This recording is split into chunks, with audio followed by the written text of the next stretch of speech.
Il y a les annonces, exactement. Il y a la session couple. Il y aura aussi une session à Avignon pour les solos. Je ne sais pas si je l'ai mis.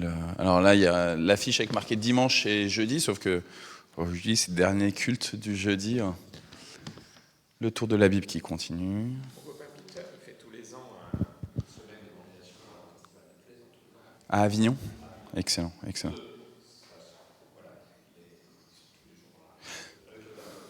Alors, c'est très bien que tu dis ça. Moi, je pense qu'il faut toujours investir les lieux en fait où les gens arrivent. Et du coup, c'est très très très très bien que tu en parles parce que pas ce samedi-là, mais le samedi d'après, le 8 juillet, à Mantes, il y a normalement un truc qui s'appelle la fête des quartiers. Et donc le quartier du Val-Fouré, le quartier de Gassicourt, le quartier du centre-ville, ouais, on commence à vraiment bien voir là. Tu peux de moins en moins cacher les 9 kilos, exact. Non, non, pas le poids, ton poids, le bébé. Et donc il y a un truc qui s'appelle la fête des quartiers. Et là, pour la première fois cette année, au lieu de faire fête des quartiers, ils font une fête de la ville. Et donc c'est le 8 juillet, l'après-midi, à partir de 12h30 jusqu'à 22h. Et ça se passe au lac de Gassicourt et il y aura plein d'activités là-bas. Et en fait, moi, j'ai proposé au conseil presbytéral, mais du coup, je vous le propose aussi à vous. Et dimanche, Dana t'entend comme ça. Si pendant les annonces, j'oublie, on pourra le redire. En fait, j'aimerais bien qu'en chrétien, on puisse y aller en groupe. Alors, plutôt, moi, ce que j'imaginais, c'était plutôt y aller pour découvrir, voir ce qui se passe, intérieurement prier pour ce qui se passe, prier pour les individus juste dans le secret de notre cœur. Mais en même temps, des fois, le Seigneur, il ouvre des opportunités et on se dit, tiens, je sens là qu'il faut que j'aille vers telle personne et que j'aille lui parler. Et donc, se laisser guider aussi par l'Esprit dans ce cas-là. Donc voilà, si vous avez envie de faire partie de cette équipe, je sais que dans le conseil presbytéral, il y en a qui sont très à l'aise avec l'idée, il y en a qui ne le sont pas du tout. Ça sera le samedi 8, c'est le lendemain de l'opération de ta cousine. Et donc l'après-midi de 12h30 à 22h, j'avais pas les horaires, mais ça y est, là je viens de les avoir. Et il se trouve que le centre chrétien de Mantes, l'église qui est à côté du cimetière de Gassicourt, eux, ils vont tenir un stand de maquillage des enfants, parce que leur ancienne pasteur, elle est une des mères adjointes ici, Nicole Conquis. Et donc, du coup, ils lui ont demandé, ils ont une association d'entraide qui s'appelle Percé, et donc, avec l'association Percé, ils vont tenir un stand de maquillage. Et ils m'ont dit, la pasteur actuelle, qui s'appelle Elisabeth, elle m'a dit, si tu as des gens qui veulent nous aider à tenir le stand de maquillage, le stand de maquillage, c'est de 14h à 18h, je crois. Alors, je lui ai dit, je passerai l'annonce. A priori, je pense que c'est plutôt des femmes qui se sentent à faire des papillons sur des visages d'enfants que des hommes. Mais voilà, s'il y en a qui sont partants, donc c'est samedi 8. Et je ferai, je pense, des annonces par mail. Là, j'avais juste attendu que Andrea y fasse. Liv, je ne sais pas si tu as entendu, mais j'ai mon papa qui est décédé la semaine dernière. Et donc, du coup, j'attendais juste que mon papa, que Andrea fasse les annonces un peu pour mon papa, et que moi, je sois plutôt sur les annonces sur la vie de paroisse, pour pas que ce soit moi qui parle trop de mon papa, tout ça. Donc ça, c'est samedi 8 juillet, samedi de la semaine prochaine. Et puis ce dimanche, là, qui arrive le 2 juillet, donc on a culte avec Sainte-Seine, c'est le premier dimanche du mois. Et puis tout de suite à l'issue du culte, moi je pars direction Dreux pour aller partager le repas à Dreux et pour ensuite célébrer le culte avec eux. Normalement leur culte il est à 16h, mais là ils l'ont déplacé à 14h. Pourquoi un repas et pourquoi ils ont avancé le culte? C'est parce qu'ils reçoivent pendant tout le week-end le conseil régional réformé parisien, donc l'organe qui est juste au-dessus de notre église locale. Et du coup ils nous ont dit, s'il y a des gens de Saint-Ger, de Cergy et de Mantes qui veulent nous être avec nous, comme on forme un groupe de 4 églises avec, en termes de com, avec le travail sur les enfants, avec les cycles de prédication, qu'on est ensemble, et si on veut les soutenir, voilà. Donc, si vous avez envie de venir dimanche prochain, vivre le culte à 10h45, on essaiera de faire un culte pas trop long, et hop, ensuite on part direction Dreux, on mange là-bas, et on vit le culte là-bas. Ça sera aussi pour certains l'occasion de découvrir cette église de Dreux. Concrètement, il y a 3 ans, elle était complètement morte, hein, et il restait 3 personnes, hein, au culte. Il y avait eu des grosses tensions, des divisions, notamment avec des questions d'argent. C'était compliqué, vraiment ça avait explosé. Le conseil régional, donc cette instance-là qui vient le week-end prochain, ils voulaient vendre le temple, ils voulaient vendre les salles, etc. Ils avaient un promoteur qui était... ça avait déjà bien avancé, le projet. Ils disaient de toute façon, il n'y a plus rien. Il faut accepter aussi des fois la mort de quelque chose pour remettre des forces ailleurs, etc. Et puis, il y a eu des tensions entre ce conseil régional, alors, la précédente équipe, et l'église de Saint-Germain-en-Laye. Et finalement, les tensions, elles ont abouti à une solution qui était que le pasteur de l'église de Saint-Germain-en-Laye, Julien, mon copain Julien, il allait plus être sur le poste de titulaire de Saint-Germain-en-Laye. Il allait être sur un poste régional, mais à desservir à mi-temps Saint-Germain-en-Laye. C'était un peu bof, et à mi-temps pour essayer de revitaliser Dreux. Et lui, il a dit, bah ouais, je veux bien faire ça, mais s'il y a une équipe avec moi, je veux pas que ce soit le pasteur missionnaire tout seul. Et donc, Saint-Germain-en-Laye, ils ont mis des sous, ils ont mis des personnes, etc. Et avec Julien, ils sont allés bénir Dreux. Et moi, quand j'y suis allé, il y a 15 jours, prêcher là-bas, bah, il y avait 35 personnes au culte. Et il y avait des gens de Saint-Germain-en-Laye qui, normalement, sont là-bas. Salut Cathy, salut Manu. Il y avait des gens de Saint-Germain-en-Laye qui, normalement, sont là, qui animent la louange, etc., qui n'étaient pas là. Et même le chargé de mission, il n'était pas là. Et pourtant, 35-40 personnes, je veux dire, c'est extraordinaire, quoi. Donc voilà, ça c'est la semaine, c'est ce dimanche-là. Voilà, Cathy, sois la bienvenue au temple de Mende. C'est la toute première fois aussi, je pense, que tu viens, que tu rentres dans le temple. Donc, Cathy, elle est avec Manu de mon ancienne église de Noisy-le-Sec. Et donc, j'imagine que tu es en télétravail et que tu prends ce temps aussi pour venir me saluer. Donc, merci beaucoup. Voilà, je vous propose qu'on prie. On se lit le psaume.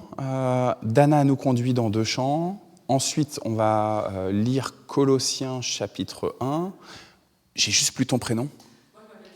Tracy. De Amy. C'est ça. Mais je t'ai vu là-bas. Mais j'avais plus ton prénom en tête, tu vois. Donc, alors, malheureusement, le 8, vous avez journée d'église, etc. Mais parce que je parlais au moment où tu arrivais du fait qu'il y a la journée de la ville, etc. Et qu'avec le CCM, on va essayer de bénir la ville là-bas au quartier de Gassicourt. Mais on pensera aussi à vous. Vous avez une journée d'église et ça sera bien aussi. Donc, Dana, ensuite, on chante 2 chants. Ensuite, c'est Colossiens chapitre 1. On va essayer d'écouter un petit peu ce que le Seigneur veut nous dire. Et puis, prière et le dernier chant. OK ? Je vous invite à prier. Seigneur, béni sois-tu. Béni sois-tu parce que tu nous as conduits jeudi après jeudi à nous retrouver ici pour célébrer ton nom, pour élever la voix, pour prendre du temps les uns avec les autres, prier les uns pour les autres. Béni sois-tu parce que tu nous as amenés ici pour entendre ta parole et que depuis le début de cette année 2023, tu nous donnes de rentrer dans cette dynamique du tour de la Bible en 260 jours. Béni sois-tu pour les témoins de tous les temps qui ont participé à la rédaction de la Bible. Béni sois-tu pour l'apôtre Paul en particulier, dont nous allons entendre quelques-uns de ses enseignements aujourd'hui. Béni sois-tu pour nos vies, pour ton amour. Merci parce que nous sommes chacune et chacun précieux à tes yeux. Et en fait, on n'y est pour rien. Béni sois-tu pour cette grâce qui nous est faite et pour reprendre le mot de Jean-Pierre et de Anta tout à l'heure, ce charisme, justement, dont on est au bénéfice. Loué sois-tu, Père éternel, pour la vie, pour le présent, pour l'avenir. Que tout soit en toi, réconcilié par ton Fils. Amen. Jean-Pierre, je te donne le micro pour le psaume. D'accord.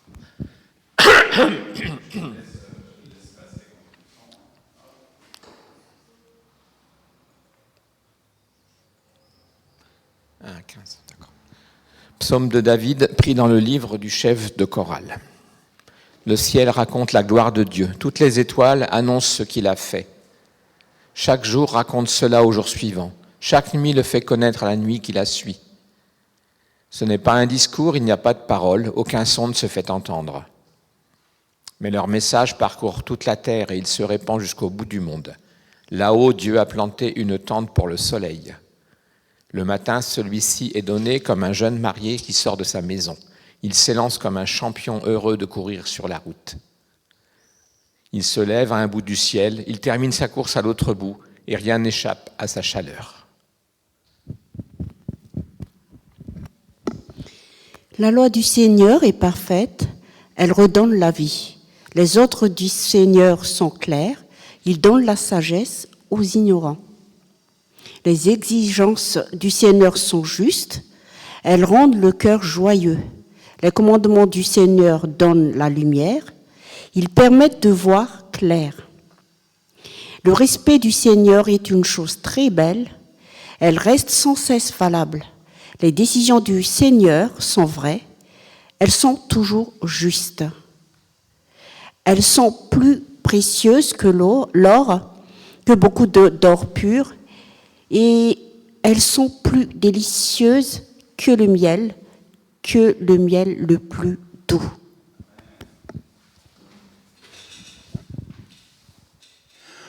Aussi tes décisions m'avertissent, moi, ton serviteur. Je les garde, j'aurai une belle récompense. Qui peut connaître ses erreurs? Pardonne-moi les fautes que je ne vois pas. Éloigne-moi des orgueilleux qui n'aient aucune influence sur moi. Ainsi je serai sans défaut, on ne pourra pas m'accuser de fautes graves. Qu'elles te fassent plaisir, les paroles de ma bouche et les pensées de mon cœur. Seigneur, mon solide rocher, mon défenseur.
C'était le JEM 232. Je ne sais pas si je t'avais informé.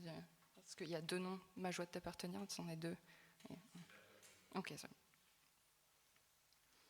Est-ce que je peux baisser un tout petit peu le retour du piano, s'il te plaît?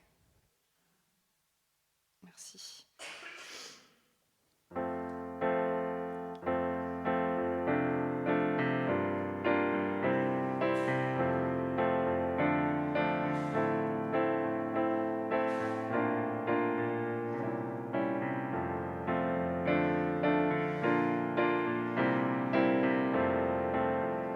C'est vers toi que je me tourne, je veux marcher dans tes voies, j'élève mes mains pour te rencontrer, mon cœur désire te chanter, pour bénir et célébrer ton saint nom, car tu es fidèle et bon. Seigneur, oh Seigneur, je veux te donner. Seigneur, oh Seigneur, ma vie à jamais. Mes yeux contemplent ta gloire, ta vie ranime ma foi, ta paix et ta joie inondent mon cœur, toi seul fais tout mon bonheur. Je veux proclamer que tu es celui qui chaque jour nous bénit. Seigneur, oh Seigneur, je veux partager. Seigneur, oh Seigneur, ton éternité.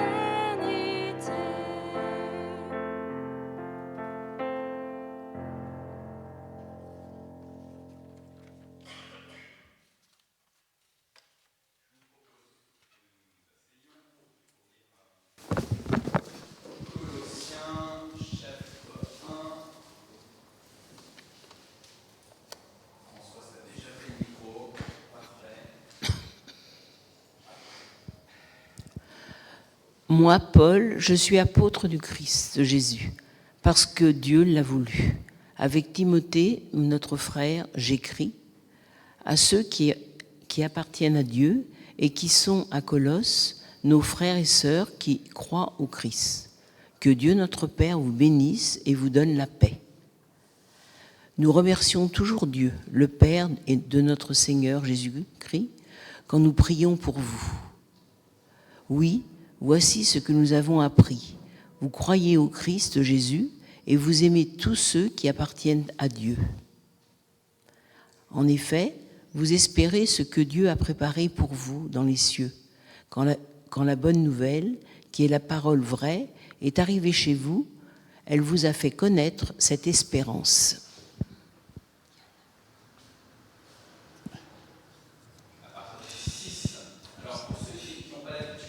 Alain, il lit dans une autre version que celle que vous avez sous les yeux. Donc ça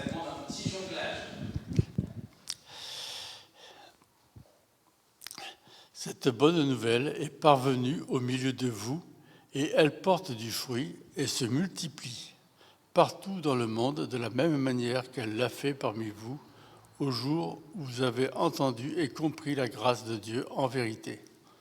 Vous l'avez apprise d'Épaphras, notre compagnon dans la servitude, qui est auprès de vous un fidèle travailleur pour le Messie.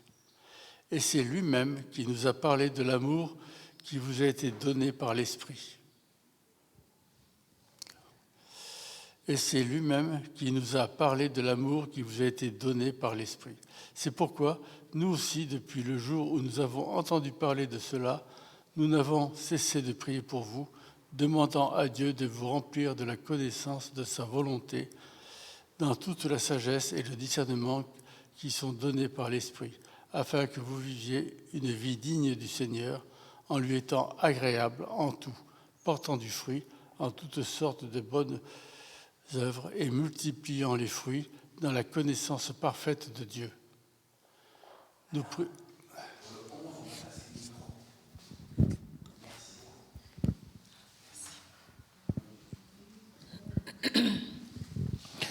Sa puissance magnifique vous rendra fort pour tout.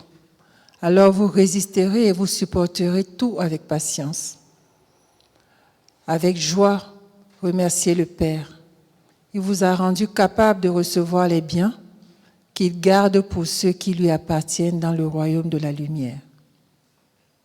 Il nous a arrachés au pouvoir de la nuit et il nous a fait passer dans le royaume de son Fils très aimé. Par ce Fils, nous sommes libérés, nos péchés sont pardonnés. Le Christ est l'image du Dieu qu'on ne peut voir. Il est le Fils premier-né au-dessus de toutes les choses créées.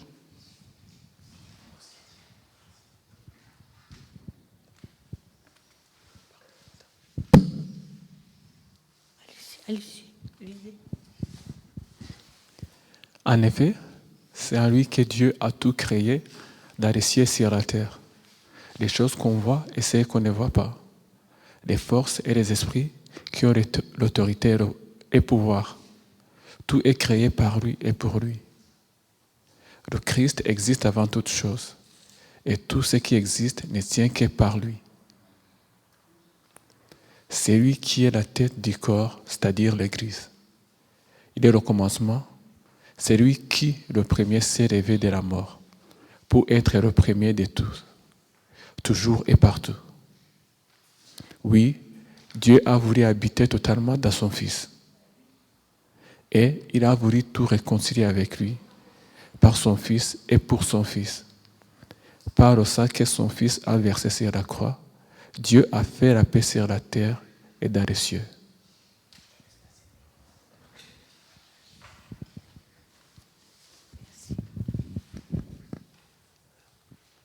Vous, autrefois, vous étiez des étrangers pour Dieu. Vous étiez ses ennemis. En effet, vous pensiez à faire le mal et vous le faisiez. Mais maintenant, Dieu vous a réconciliés avec lui par la mort de son Fils, qui a souffert dans son corps humain. Alors, vous pouvez vous présenter devant Dieu en étant saints, purs et sans faute. Est-ce qu'il y en a encore ? Merci. Mais vous devez rester solide et fort dans la foi. Ne vous éloignez pas de la bonne nouvelle, elle est notre espérance. Vous l'avez entendu, on l'a annoncé à tous, à tout ce qui existait sous le ciel. Et moi, Paul, je suis devenu le serviteur de cette bonne nouvelle.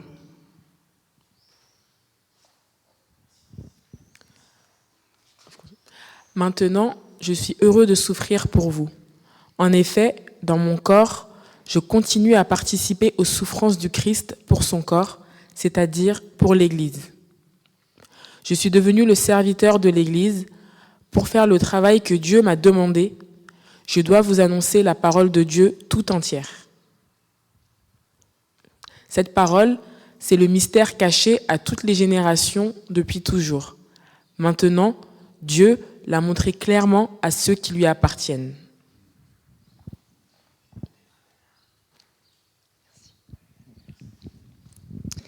Il a voulu leur faire connaître la grandeur de ce mystère et sa richesse pour tous les peuples.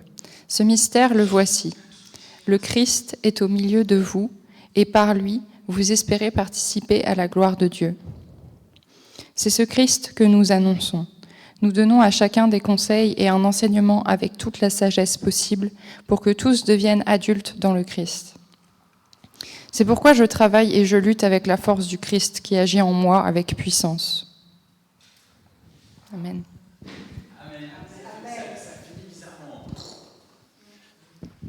C'est pourquoi voici ce que j'annonce et pourquoi je travaille. Boum.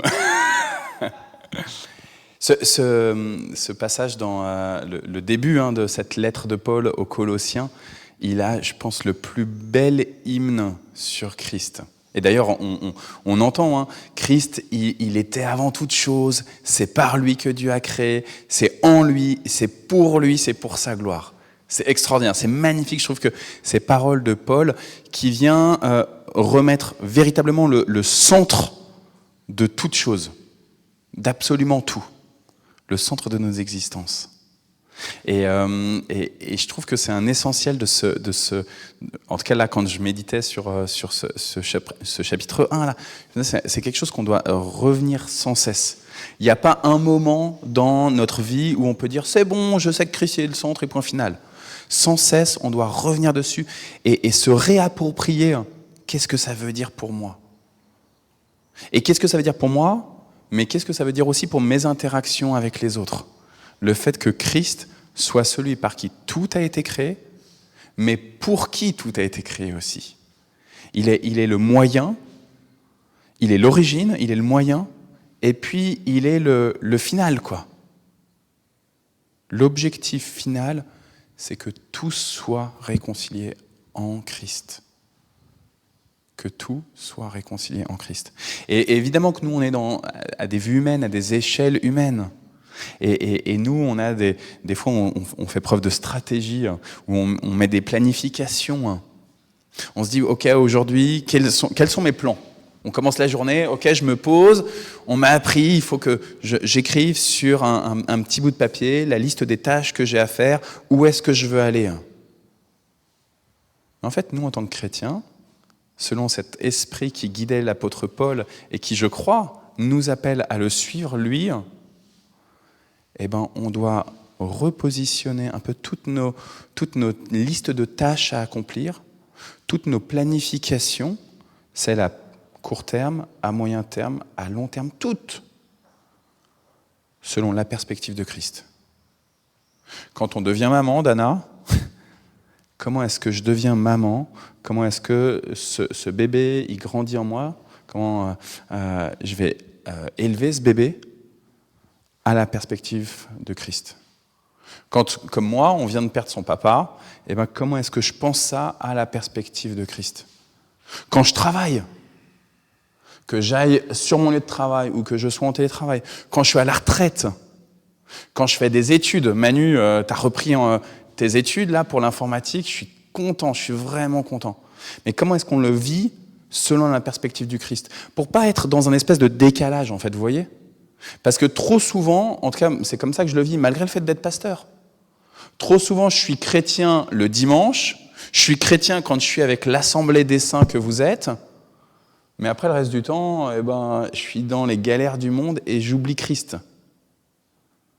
Et ce matin, le réveil il était difficile, je ne me suis pas levé pour le tour de la Bible ce matin, et c'était difficile, je me suis couché tard, j'ai eu du mal à m'endormir.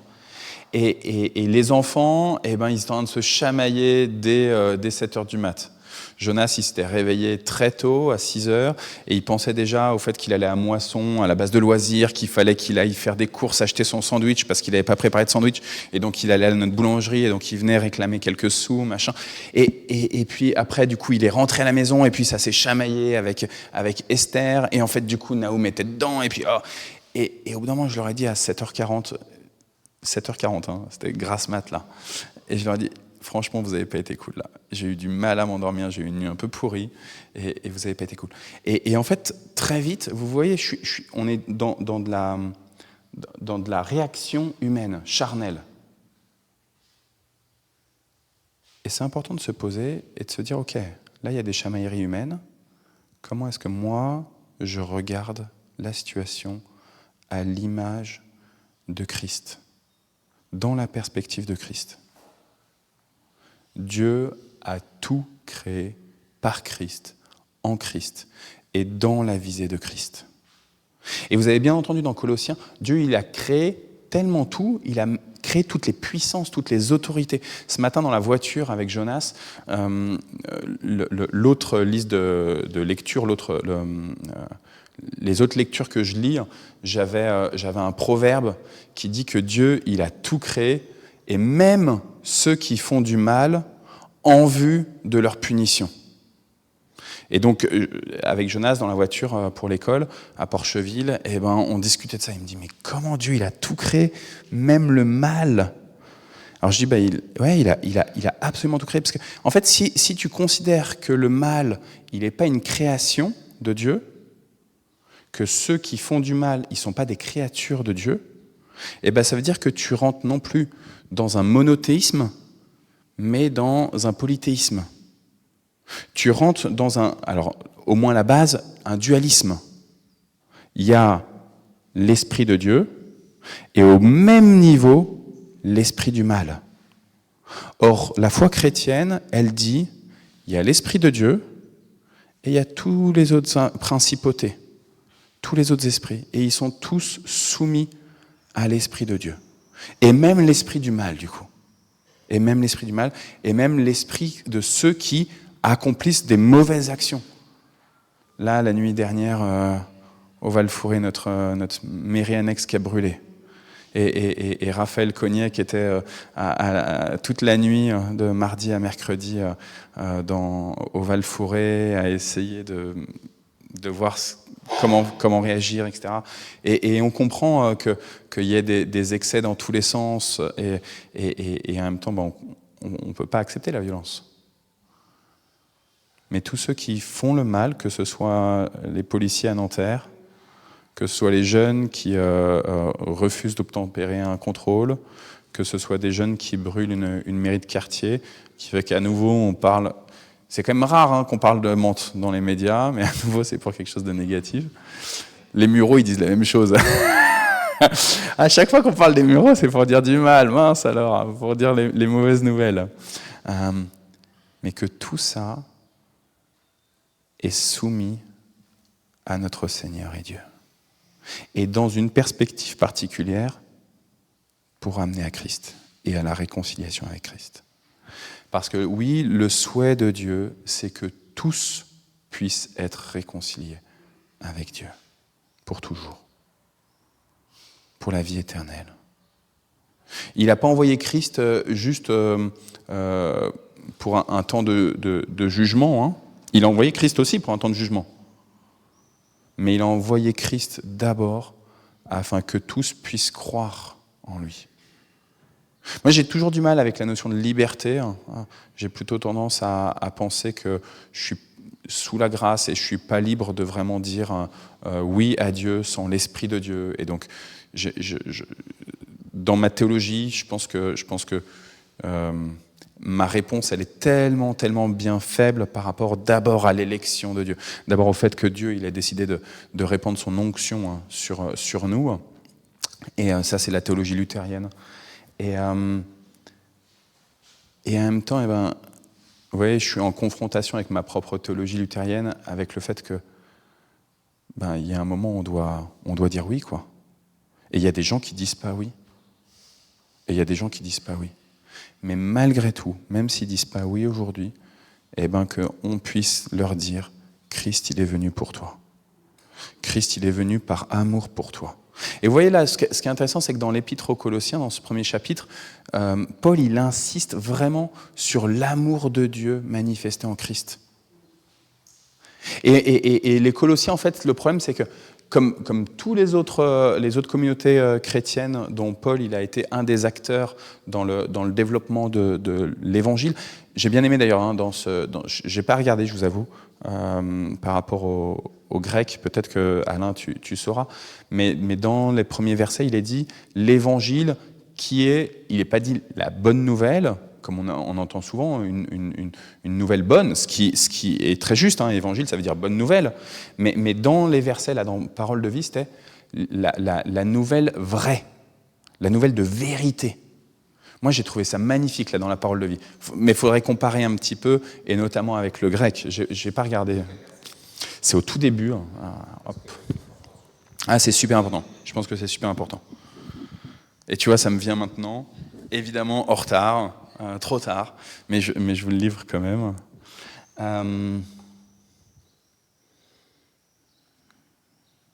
Hop. Non, c'est très bien. Et puis comme ça, je vais vous laisser la parole aussi. Hop, alors Colossiens 1. Alors là, je suis dans la Nouvelle Français courant. Tac. C'est le verset 5. Quand la bonne nouvelle, qui est la parole vraie, est arrivée chez vous, elle vous a fait connaître cette espérance. Et l'espérance, elle est dite au verset 4.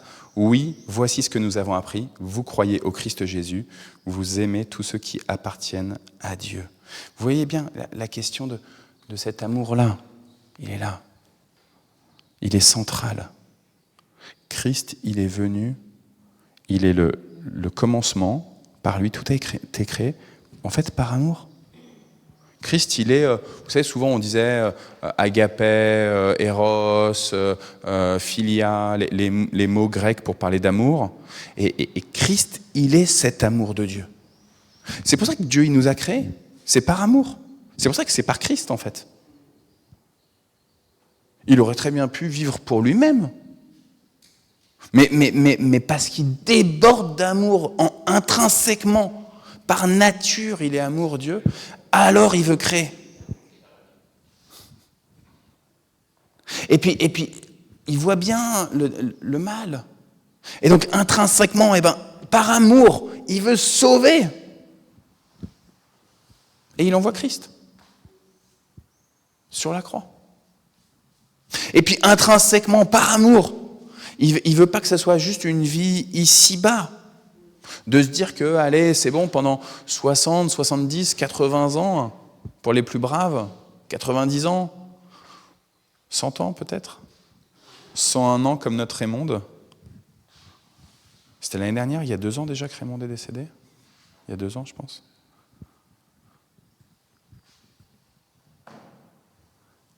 Par amour, Dieu nous donne la vie au-delà de la mort terrestre. Par amour, Dieu nous réconcilie ici-bas pour une vie vraie, juste et bonne, qui porte du fruit, et Dieu nous réconcilie pour l'au-delà, pour une existence qui ne se termine pas avec la mort terrestre. Et vous voyez bien, moi, dans le contexte dans lequel je suis. Voici la parole vraie. Si Christ, il est vérité pour toi, il est amour de Dieu pour toi, alors tu n'as pas le droit. Tu n'as pas le droit de le garder juste pour toi. Parce que dans les 10 commandements de Dieu, il est dit « tu ne tueras point ». Et que chaque fois que tu n'annonces pas Christ à ceux qui sont pour l'instant en direction de la mort, chaque fois que tu leur annonces pas Christ, en fait, tu participes à leur mort. Et tu es exactement comme ce policier à Nanterre. Tu es exactement comme, si c'est pas toi qui as le pistolet, tu es exactement comme son collègue qui dit « vas-y, shoot-le ». Vas-y, shoot-le, il a fait du mal. Et on a envie de vengeance. Moi, quand je suis en vélo, la semaine dernière ou la semaine d'avant, là, je me suis pris de la tête avec un type qui a voulu me renverser. J'étais avec Jonas. Et juste sur le carrefour là, et qui m'engueule alors qu'il a grillé le feu rouge. Et puis mon copain Jean-Noël, eh ben, il s'est fait renverser justement en vélo à Paris avec quelqu'un qui avait fait une queue de poisson. Et quand il est tombé par terre, il y a eu un commerçant qui est venu, c'était un chauffeur Uber. J'ai rien contre les chauffeurs Uber, Cathy. Le client, le passager, il a dit « Ah, mais il faut qu'on fasse quelque chose !» Et le chauffeur Uber, il a engueulé le passager, il a dit « Non, non, vous, ça vous regarde pas, vous rentrez !» Et il a laissé le passager retourner de manière autoritaire. Et puis, il a pris la voiture et il est parti. Et il a laissé mon copain Jean-Noël par terre. Et on a envie de se venger dans ces cas-là. Et on a envie d'être comme David dans les psaumes qui dit « Brise les dents des méchants !» J'ai cette image-là, c'est dans Orange Mécanique, je crois, où ils prennent la tête de quelqu'un et ils le mettent sur le trottoir et ils tapent comme ça derrière la tête pour éclater les dents. Et chaque fois que j'ai cette image de Orange Mécanique, je pense à David, en fait, qui dit « Brise les dents des méchants ». Pas les dents. Je pense que c'est pas neutre que je parle de ça, Noël.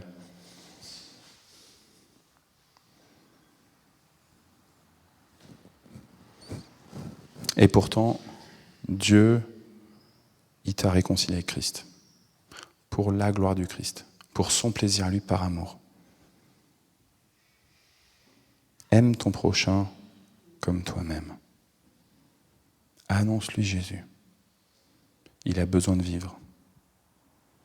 La semaine, dimanche dernier, j'ai témoigné juste sur le fait que mon papa, il m'a amené à l'église, dans cette église où il le faisait de manière religieuse. Ma maman n'était pas chrétienne.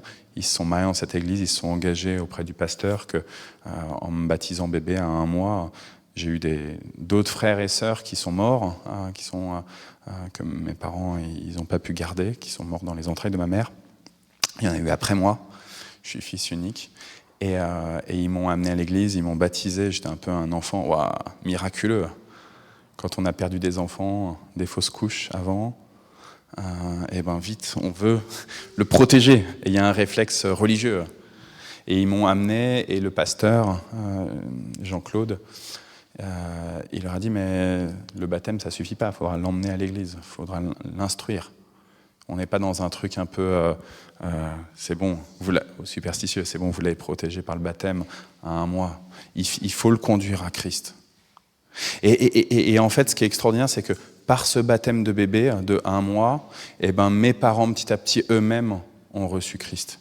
Et du coup, quand j'avais 10-12 ans, eh ben, ma maman, qui venait d'une famille communiste, non religieuse, la sœur de Patrick, eh ben, elle a demandé le baptême. Et elle a été baptisée. Alors, dans l'église luthérienne, le baptême par immersion, c'est quand même pas très courant. Donc, elle a été baptisée par aspersion, mais c'est un baptême.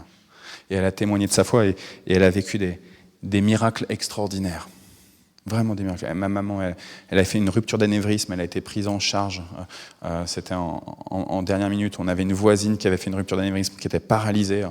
Et elle a été prise en charge et il n'y a eu aucune séquelle. Et elle disait aux gens... Je me rappelle, il y a 20 ans, elle disait « J'ai vécu un miracle ». Et il y a plein de gens dans l'église luthérienne, on n'est pas charismatique. Et il y a plein de gens qui disaient « Non, c'est juste les médecins, ils ont bien fait leur job. C'est juste les pompiers, ils t'ont bien pris en charge. » Et elle disait « Non, c'est Jésus qui m'a sauvé. » Et ma maman, elle témoignait comme ça « Mais mon papa, il m'a amené à l'église. » Il avait bien dit au pasteur Jean-Claude, oui, qu'il allait emmener son fils à l'église et au caté. Même les moments où c'était un peu tendu, etc. Nous, tous les dimanches matins, quand on partait de la maison, ça gueulait dans la voiture. Et je dis bien gueulait. Je fais exprès de dire ça. Parce que mon papa, il voulait être à l'heure. Et que moi, je traînais. C'était tendu le dimanche matin avant d'aller à l'église. Et on arrivait, franchement, on n'était pas dans les meilleures conditions pour recevoir l'évangile. Et mon papa, à chaque fois, c'est un lecteur, quelqu'un de cultivé, et il aimait beaucoup lire des romans, vous savez, style Da Vinci Code. Des romans qui parlent de religion, de la foi chrétienne, mais qui ont des pas de côté par rapport à la doctrine. Sur les questions de Marie-Madeleine, sur la question de la virginité, sur la double nature du Christ, des choses comme ça. Et donc du coup, mon papa, il a des connaissances religieuses, mais en termes de foi, Et voici qu'il y a 1 mois et demi, j'ai eu un temps de grâce avec lui. Je vais à Noisy-le-Grand, j'y vais pas beaucoup. C'est loin, Noisy-le-Grand. Je sais pas comment vous faites pour aller à Noisy-le-Sec dimanche après dimanche, Cathy et Manu, vraiment. Et je vais à Noisy-le-Grand et je vais pour voir mes parents. Mon papa, à ce moment-là, il a eu une biopsie, donc il a eu une paralysie faciale. Mon papa, il est moche. Il est moche. C'est plus mon papa. Et j'arrive là-bas, je suis désolé de parler de ça, parce que je veux m'en garder aussi pour le culte d'action de grâce dans une semaine. Et mon papa, à ce moment-là, ma maman, elle doit faire des courses. Je pensais que j'allais avoir mon papa et ma maman part. Et en fait, c'était vraiment un temps de grâce. Et là, mon papa me dit, combien il est au bénéfice de la présence de ma maman. Et mon papa, ça n'a pas été toujours un bon mari. Non, très loin de là. Vraiment, et il m'a donné une mauvaise image des fois des femmes, à rabaisser les femmes, à penser que les femmes sont des nunuches un peu. Alors il ne le dit pas comme ça, hein, mais la crispation régulière de à râler sans cesse sur ce que ma maman pouvait dire faisait que la femme c'est une nunuche, c'est une bébête. Et pourtant, là mon papa me dit qu'il est vraiment en bénéfice. Alain, souvent tu dis de ta femme que c'est ta princesse. Tu dis à Nicole, ma princesse, tu l'appelles ma princesse. Et mon papa, là, me dit qu'il y aurait eu 1000 raisons en plus de 40 ans de mariage à ce que ma maman se barre. Elle avait divorcé avant d'être avec mon papa, elle avait été battue avec son premier mari, au bout de 6 mois, elle a divorcé, et ensuite elle a rencontré mon papa. Elle aurait pu divorcer avec mon papa et elle est restée fidèle. Et mon papa me dit, ouah, je suis au bénéfice. Et puis là, mon papa me dit, et maintenant, je suis en paix pour aller rejoindre le Seigneur. Et là, je tombe sur Colossiens pour nous aujourd'hui. Et je me dis, mais mon papa qui m'a jamais parlé vraiment de sa foi, qui m'a parlé religion, mon papa qui m'a parlé de sa foi, là, il est en paix pour aller auprès du Seigneur. Et il me dit, je vais rejoindre ma mère et ma grand-mère. Il y avait un conflit entre sa mère et sa grand-mère. Sa grand-mère, elle était autrichienne, luthérienne. Elle était la nounou de Sissi. Et ma grand-mère, enfin mon arrière-grand-mère, pardon, du coup, elle est luthérienne, protestante, et elle était en conflit avec sa fille, et sa fille, du coup, était devenue catholique, par opposition à sa maman. Et du coup, quand elle a eu mon papa, fils unique, eh ben, elle a décidé, ma grand-mère, elle a fait acte de résistance pendant la Seconde Guerre mondiale, et donc pour réussir à s'en sortir et pas être chopée par le régime de Vichy, il a fallu vite qu'elle se trouve un mari. Elle s'est mariée, comme ça, elle a eu un nouveau nom, mais en fait, c'était un type qui était un alcoolique, c'était compliqué sa vie. Ils ne sont pas restés mariés longtemps, et de ce très très court mariage, il y a eu mon papa qui est né. Et mon papa, du coup, comme il y avait ce conflit entre sa mère et sa grand-mère, il a été baptisé catholique. Sauf que ma grand-mère ne pouvait pas s'occuper de mon papa. Elle a été gardienne d'immeuble à Paris, elle n'avait pas la place pour le faire grandir, l'élever.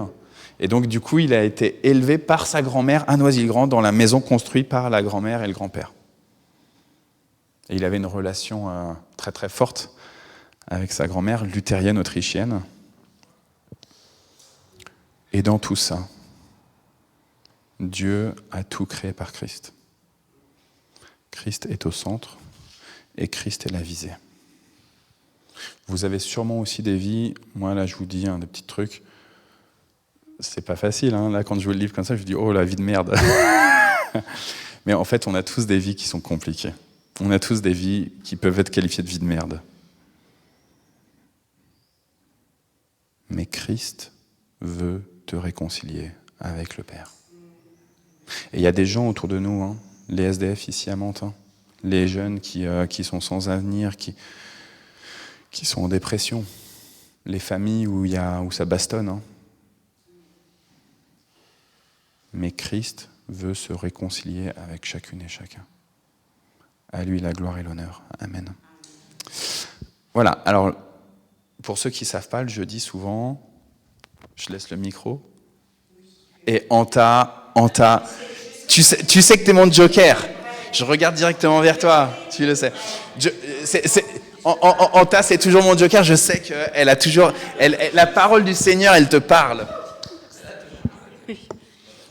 Mais moi, ce qui m'a vraiment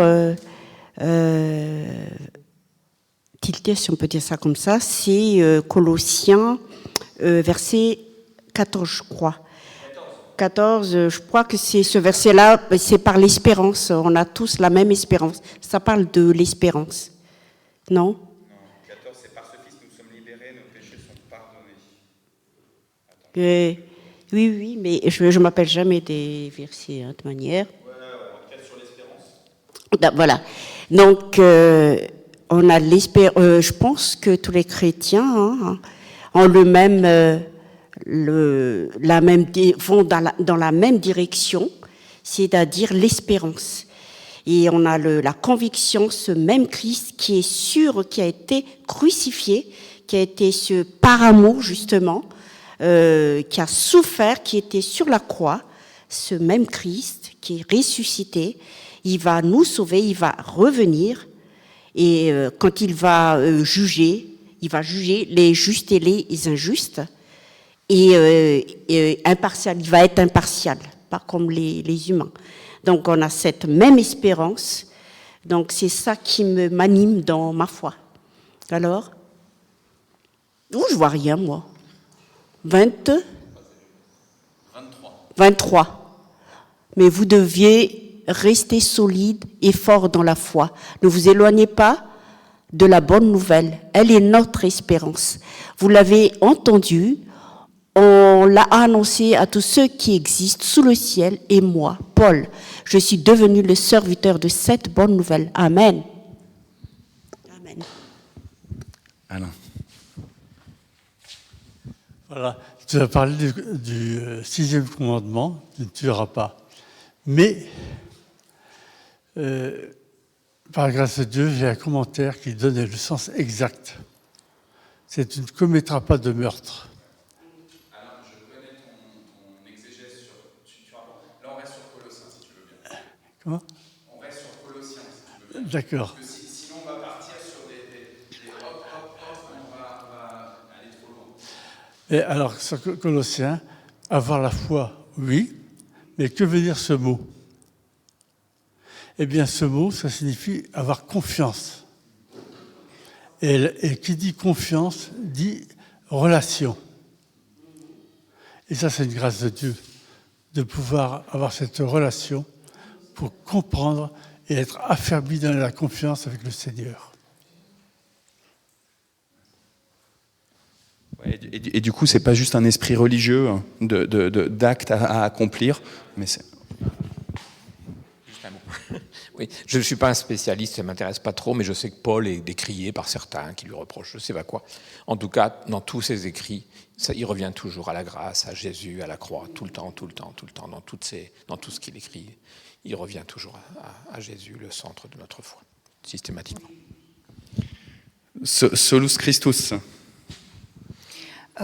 Pour revenir à ce que tu disais, Alain, c'est justement parce qu'on est dans la relation avec l'Éternel. Tant qu'on est dans la relation, on ne peut pas être dans l'idolâtrie. Parce que si on n'est pas dans la relation, même avec le christianisme, on peut être dans l'idolâtrie. Et oui, c'est très extraordinaire cette lettre de Paul. Alors c'est chouette pour nous qui faisons le tour de la Bible, parce qu'on y a droit comme ça 2 fois. 3 pour moi, puisque je le disais. Oui, en fait, j'étais en retard parce qu'on était en train d'en discuter.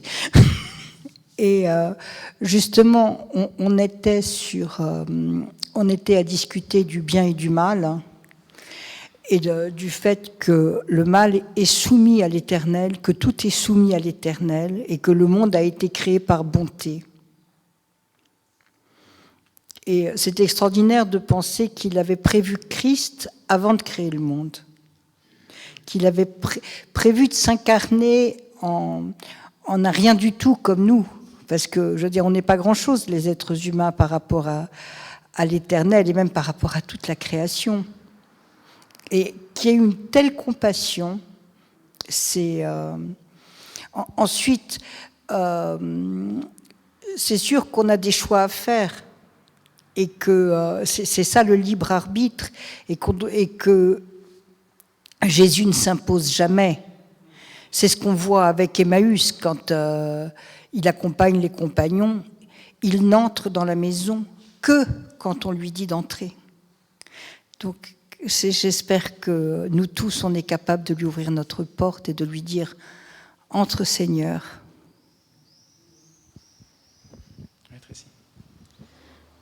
Déjà, merci pour la lecture de ce texte. En fait, ça tombe bien parce que moi, je suis venue pour ça, en fait. J'avais besoin de me rappeler que Christ est au centre. Parce que, en fait, j'habite juste à côté. Je passe ici, parce que je vais déposer mon fils chez la nounou. Donc, je passe tous les jours devant le temple. Et en fait, j'ai 2 enfants. Une petite qui a 6 mois et un petit qui a 2 ans et demi. Et en ce moment, c'est assez compliqué. Parce que là, je suis fatiguée.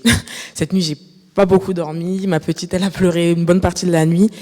Et mon fils de 2 ans et demi, c'est pas toujours facile, même en termes d'éducation, de patience. Et quand il dit l'apôtre Paul qui prie pour que vous soyez remplis de la connaissance de sa volonté, en toute sagesse, en intelligence spirituelle, pour marcher d'une manière digne du Seigneur et lui être entièrement agréable, portant des fruits en toutes sortes de bonnes œuvres et croissant par la connaissance de Dieu, fortifié à tous égards par sa puissance glorieuse, en sorte que vous soyez toujours et avec joie persévérants et patients. En fait, cette parole, elle me parle parce que c'est ce dont j'ai besoin. Je demande à Christ. En fait, tu parlais de notre vie de tous les jours, qu'on doit mettre Christ au centre. Mais c'est vraiment ma prière. C'est-à-dire même dans l'éducation de mes enfants, dans ma vie de maman, qui n'est pas toujours facile, que je puisse toujours faire comme toi et pas selon ma chair, parce que pour ceux qui ont été parents, vous savez que parfois c'est la chair qui prend, on a envie d'en mettre une, on a envie de les enfermer dans la chambre, mais je prie que mes enfants puissent voir l'amour de Dieu au travers de moi, même quand c'est difficile, que je puisse avoir la sagesse de Dieu, de me dire là, peut-être que je comprends pas son attitude, je comprends pas tout, mais comment est-ce que je peux l'aimer comme toi tu l'aimes. Donc voilà comment m'encourage cette parole ce matin. Même quand ta fille, elle dort pas, Christ, il l'aime.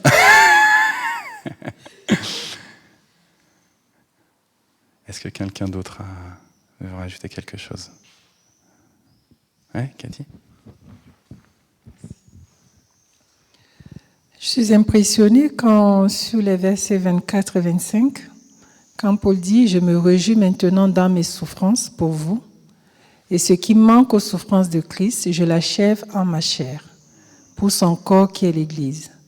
C'est d'elle que j'ai été fait ministre, selon la charge que Dieu m'a donnée auprès de vous, afin que j'annonce pleinement la parole de Dieu. » À la limite, ça peut même faire peur que s'engager dans la vie chrétienne, c'est souffrance et c'est vraiment beaucoup de sacrifices.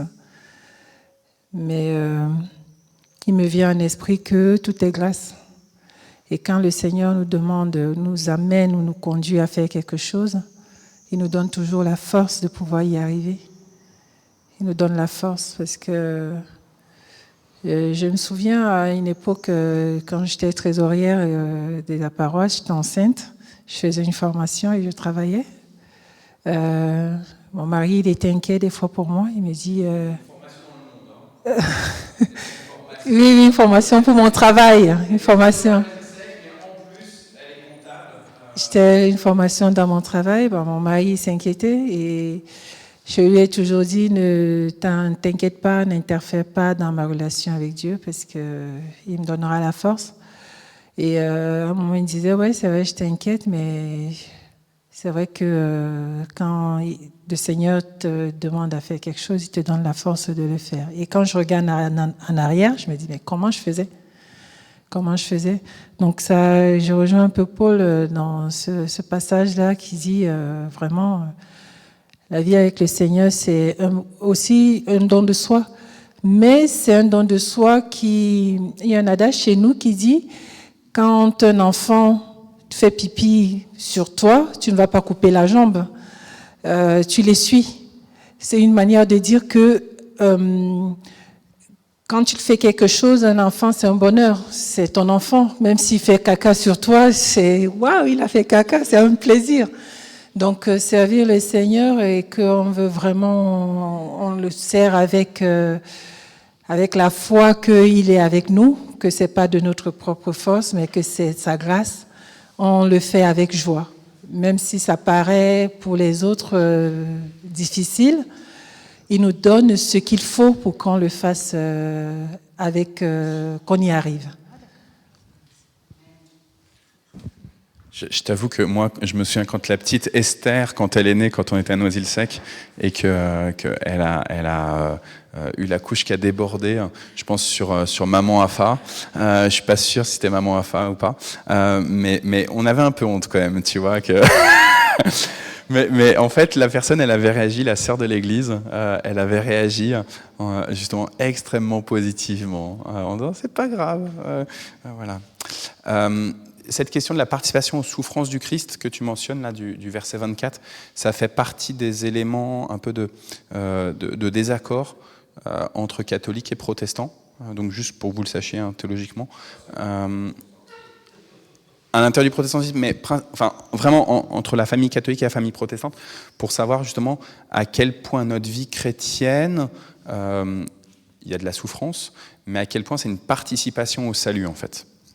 Et donc en protestantisme, non, en catholicisme, on va dire que ces souffrances qu'on vit, en fait, elles vont participer finalement au plan de salut et que du coup, tu gagnes une partie de ta vie éternelle via ces souffrances-là.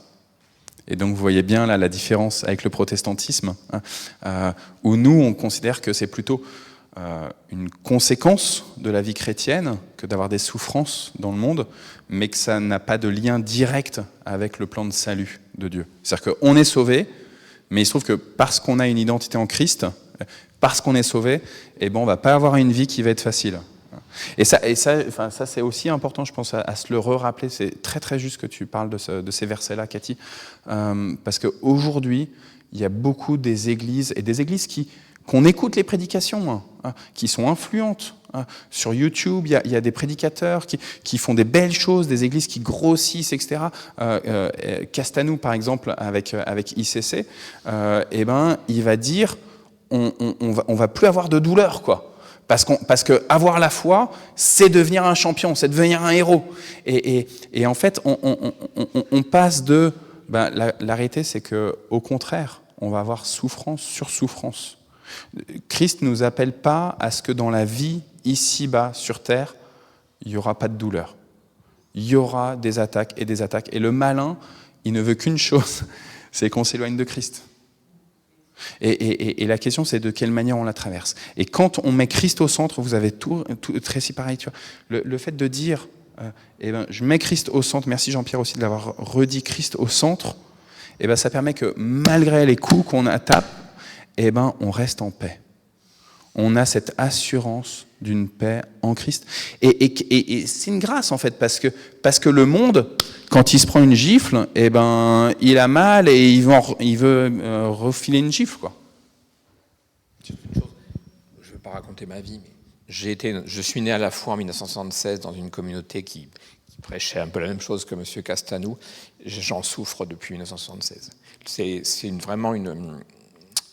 Ça me paraît beau, bien, extraordinaire, c'est vrai, le psaume, tout ce qu'il fait lui réussit. Enfin, il y a plein de choses dans la Bible qui disent qu'on doit marcher, mais c'est faux. Et c'est très, très pernicieux comme façon de dire.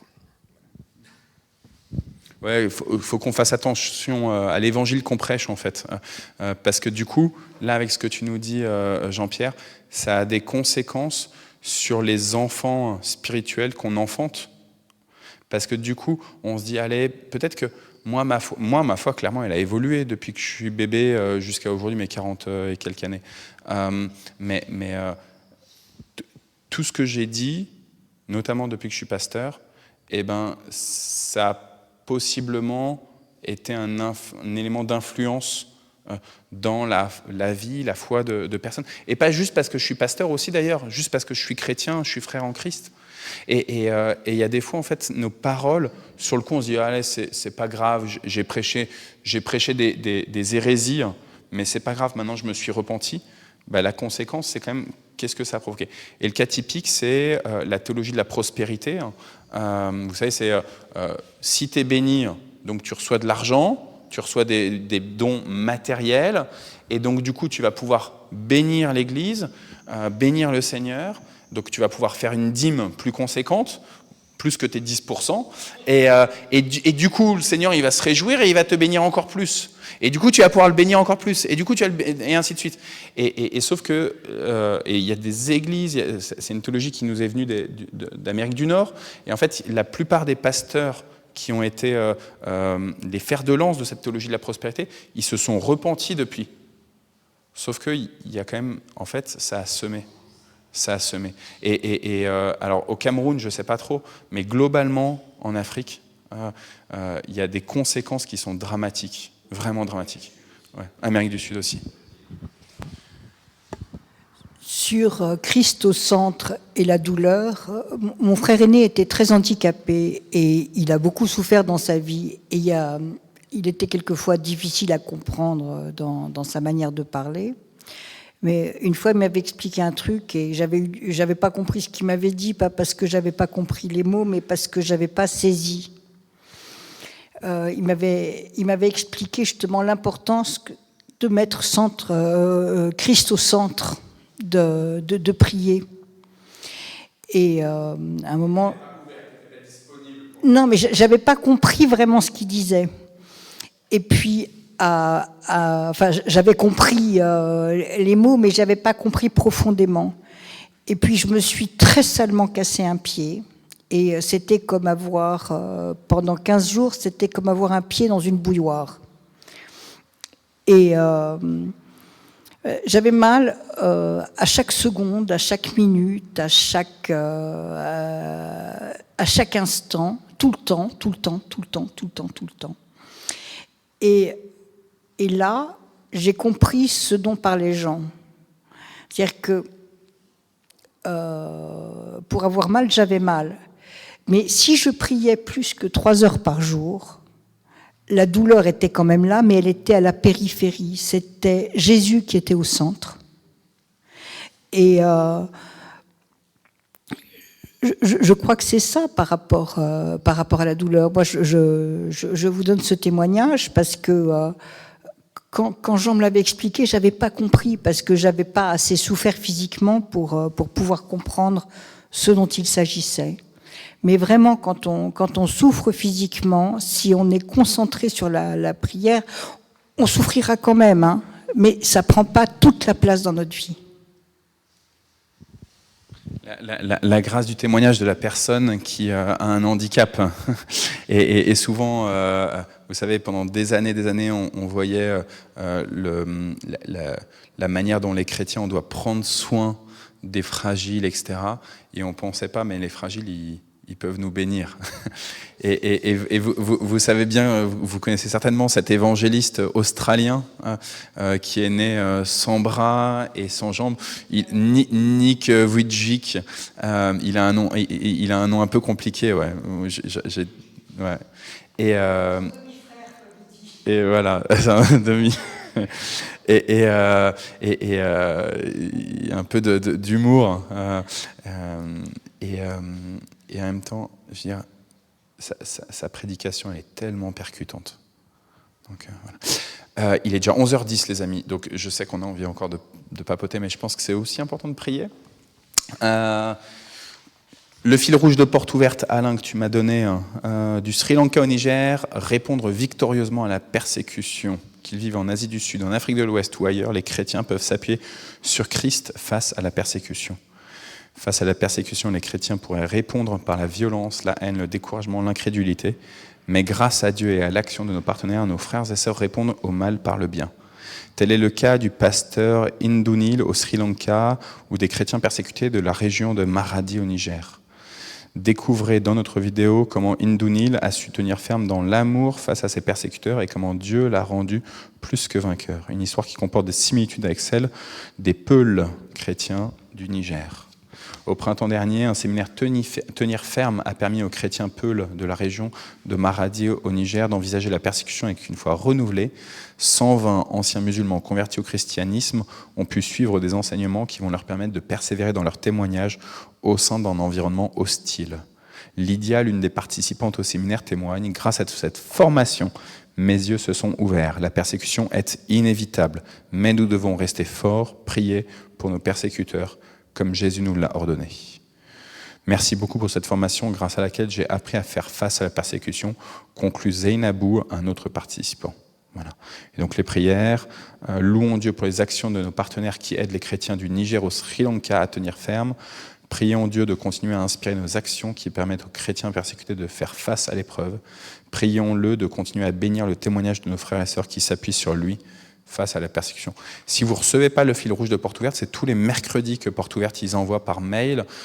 C'est gratuit. Vous avez juste à aller sur le site de Porte Ouverte, vous vous inscrivez en mettant newsletter fil rouge de Porte Ouverte et vous savez chaque semaine le sujet de prière. Donc en tout cas, voilà, la question de tenir ferme alors qu'il y a la persécution. Est-ce qu'il y a des sujets de prière? Tu veux le micro ou c'est bon? Ouais.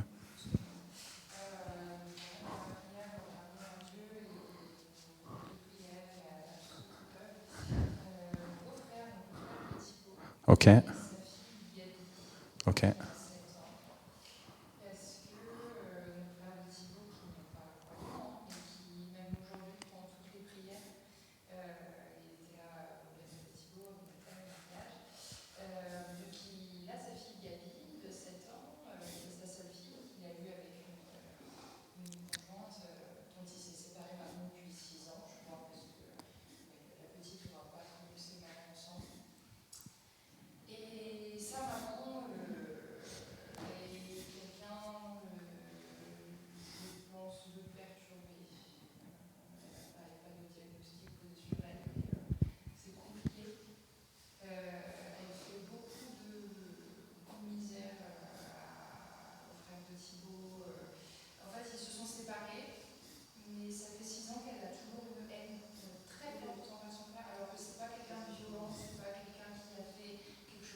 Mais elle essaye de...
Mais forcément, il y a des paniques, il y a du stress.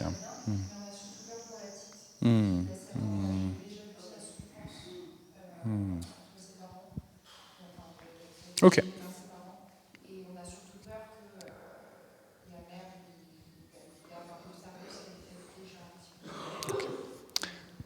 Donc Gabi, Antoine, ouais. On va prier pour eux. Je me permets, on continue de prier pour Jean-François aussi. Voilà. C'est le même sujet que moi, parce que j'avais déjà sujet. J'ai un neveu qui est parti au Canada, j'ai trouvé une copine, il a un fils, il a 10 ans. Ils sont partis pour 4 ans, je crois. Et en fait, il est parti pour une fille, elle rentre en France avec son fils, et il pense à rentrer en voiture. On peut prier pour tous ces enfants qui sont déchirés. Donc là, ton neveu, lui, reste au Canada avec sa nouvelle compagne, mais sauf que... Donc là, on a Gabi et Antoine. Donc Sébastien, Noémie et Lénie. Ok. Ok.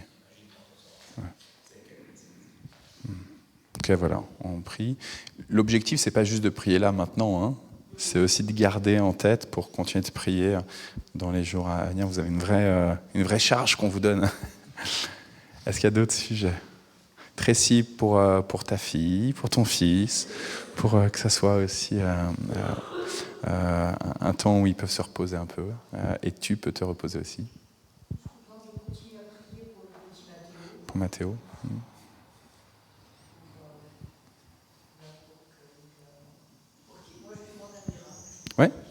Ouais, que Guylain Barret se barre et qu'il puisse être rétabli, que le petit Mathéo, il a quel âge maintenant?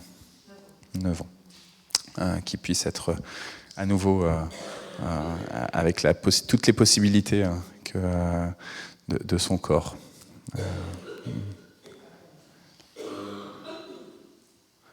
L'œil de ta chérie, de Nicole. Si, je pense qu'il faut prier pour ça, Alain. Donc, elle a été opérée de la cataracte, sauf qu'il y a encore un... Ouais. Voilà. Au 15-20, peut-être. Ouais.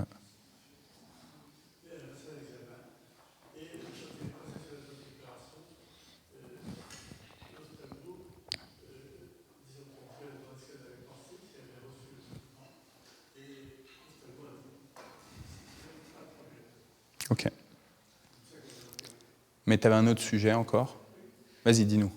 C'est un sujet qui peut fortifier aussi. Tu as parlé, comment l'appeler Nicole? Ta princesse. Ouais. En fait, le Seigneur m'avait dit en 1972 que ce serait quelque chose. Ouais. J'étais militaire et fils de militaire, mon père au Victor Confiance. Oui. Elle a oublié son père et elle a refusé. On est restés séparés pendant 8 ans. 8 ans après, j'ai été poussé à aller la chercher. Et elle est dans son lit en train de prier, tout se parler. Et là, le Seigneur lui a dit que ça serait bon. Et qui est-ce qui a ouvert la porte? C'est Élie.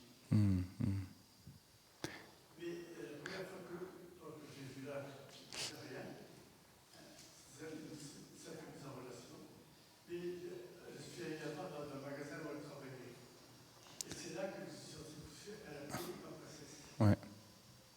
Or, princesse, en hébreu, ça veut dire patinaire, puis le roi, c'est Sarah. Et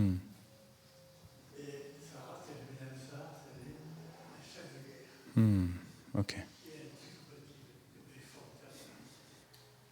Et c'est la promesse de Dieu qui s'est révélée, qui s'est mise en place dès ce moment-là.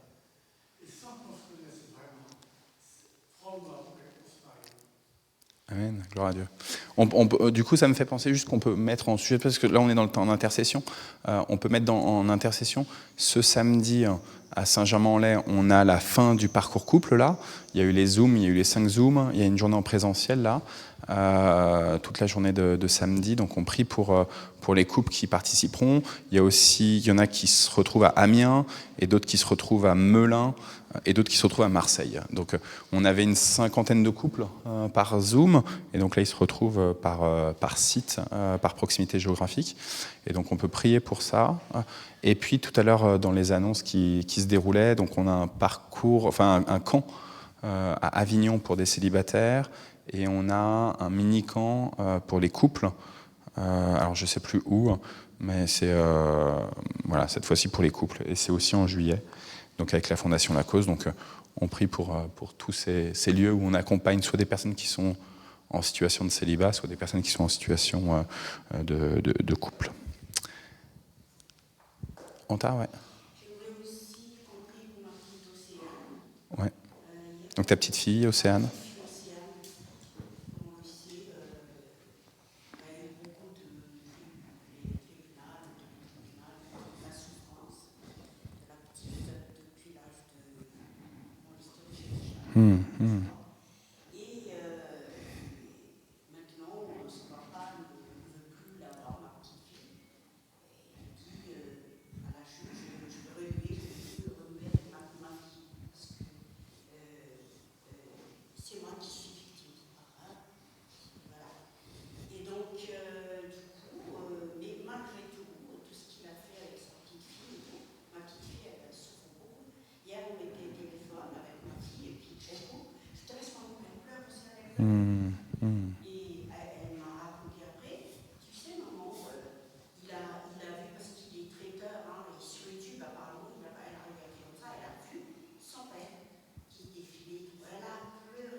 Pour les nids, ouais, pour Gabi. Ok.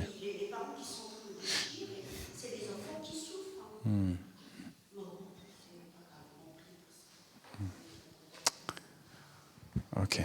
Et toutes les familles où il y a des séparations, etc., on en a tous autour de nous. Voilà. Tylane, vas-y. Ok. Donc en particulier ton fils qui vient de partir au Canada, tu veux dire. Ouais.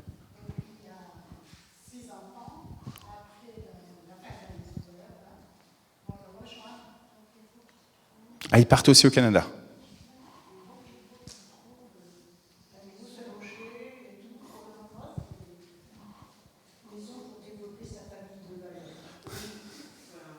Ok. Merci Tylane. Ok. On a beaucoup de sujets aujourd'hui. Vas-y. Ouais. Donc le 7 juillet, voilà. On attendait impatiemment de savoir quand, et donc la semaine dernière, tu nous as dit que c'était le 7 juillet. Donc voilà. Ouais. Ok. Je vous propose qu'on prenne ce temps de prière. Ceux qui ont envie d'élever la voix, ils élèvent la voix. Ceux qui veulent prier dans leur cœur, ils prient dans leur cœur. Et puis, je clôturerai en lançant le Notre Père, et comme ça, on dira le Notre Père ensemble.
Et ensemble, nous disons la prière que Jésus nous a enseignée. Notre Père qui es aux cieux, que ton nom soit sanctifié, que ton règne vienne, que ta volonté soit faite sur la terre comme au ciel. Donne-nous aujourd'hui notre pain de ce jour. Pardonne-nous nos offenses, comme nous pardonnons aussi à ceux qui nous ont offensés. Et ne nous laisse pas entrer en tentation, mais délivre-nous du mal, car c'est à toi qu'appartiennent le règne, la puissance et la gloire, pour les siècles des siècles. Amen. Amen. Dana, tu nous conduis pour le dernier chant, si tu veux bien. Et puis tu nous donneras la bénédiction après.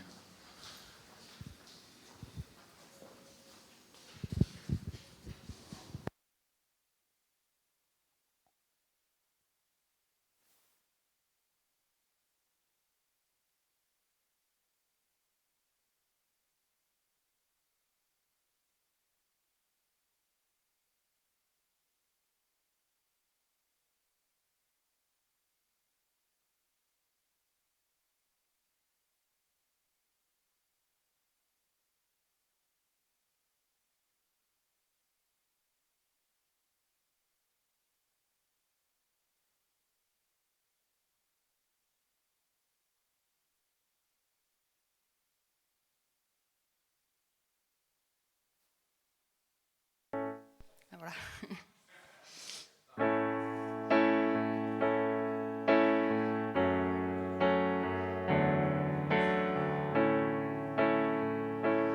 Bien avant le chant qui créa l'univers,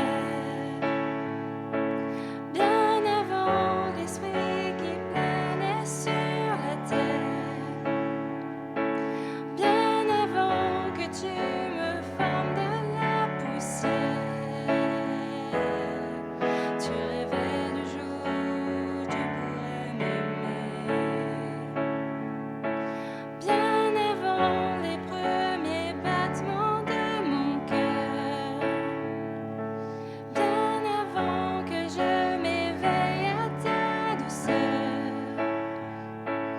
bien avant mes doutes, mes joies et mes douleurs, tu rêvais du jour où je pourrais t'aimer. Tu rêvais du jour où je pourrais t'aimer. Abba Père, je suis à toi. Abba Père, je suis à toi. Abba Père, je suis à toi. Abba Père, je suis à toi.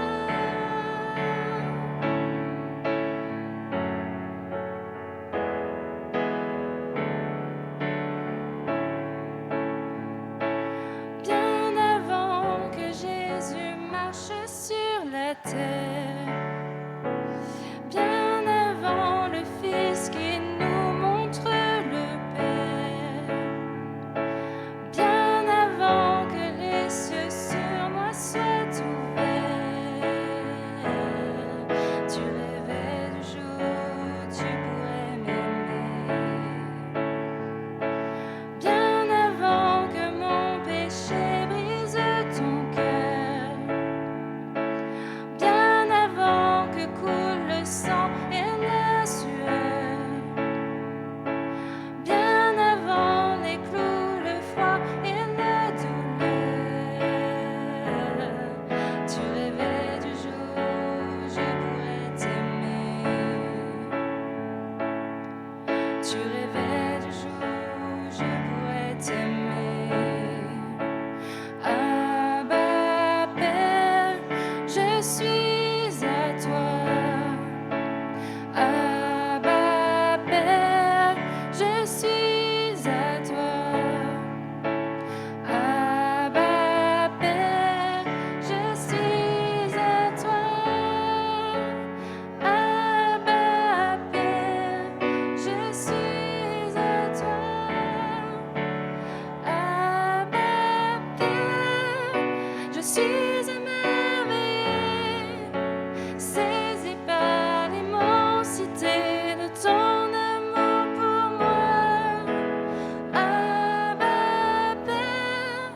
c'est grande est ta tendresse. Ton cœur est grand ouvert et je viens plonger dans tes bras. Abba Père, je suis émerveillée, saisie par l'immensité de ton amour pour moi. Abba Père, c'est grande est ta tendresse. Ton cœur est grand ouvert et je viens plonger dans tes bras. Abba Père, je suis à toi. Abba Père, je suis à toi. Abba Père, je suis à toi. Abba Père, je suis à toi.